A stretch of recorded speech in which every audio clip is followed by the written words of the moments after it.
дар шаҳри ҳисор маъракаи муҳими сиёсии интихоботи маҷлиси намояндагони Маҷлиси Олии Ҷумҳурии Тоҷикистон ва маҷлисҳои маҳаллӣ вакилони халқ мураттаб идома дорад. Мо то ин лаҳза аз участкаҳои интихоботӣ тобеи ҷамоатҳои Навобод, Сомон, деҳоти Ҳисор ва шаҳраки Ҳисор дидан карда шоҳиди он шудем, ки мардум муташаккилона ба участкаҳои интихоботӣ шитофта ба номзаду ҳизбҳои дилхоҳашон овоз медиҳанд.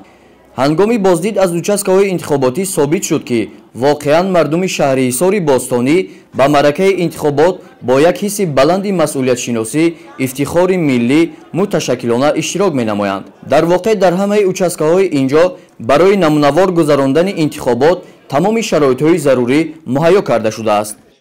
дар ҳудуди ҷамоати деҳоти Сомон 11 участкаи интихоботӣ фаъолият мекунад, ки саҳар субҳи соати 6 саҳар аҳолӣ якдилона баромада дар маъракаҳои мана интихобот иштирок доранд, ки то соати 10 субҳ зиёда аз 6760 нафар иштирок намуданд, ки 34% ташкил мекунад. фаъолона аҳолӣ дар ин маърака сиёсӣ иштирок доранд. умуман ҳавзаи интихоботии Ҳисор рақами 7, ки дар он 143032 нафар интихобкунанда шомил аст, 84 участкаи интихоботиро дар бар мегирад.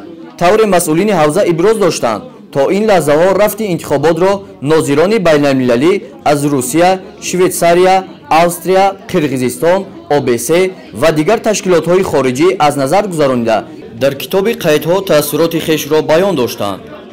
аз соати 6 имрӯз мардуми ҷамоат деҳоти Навобод ба як рӯҳияи баланд ба участкаҳои интихоботӣ омада ба номзадҳои арзандаи худ овоз дода истоданд.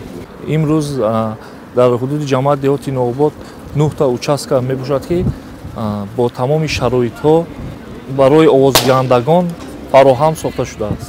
мо кӯшиш менамоем, ки интихоботи имрӯзаро ба як сатҳи баланд гузаронем. барои нозирони миллӣ ва байналмилалӣ ҷойҳои махсус ҷудо гардида, хонаҳои модару кӯдак, нуқтаҳои тиббӣ дар хидмати интихобкунандагон қарор дорад. аз ҳавзаи интихоботии Ҳисор рақами 7 хабар медиҳанд, ки то соати 12 нисфи рӯзӣ 84961 нафар овоз доданд, ки ин 59.4%-ро ташкил медиҳад.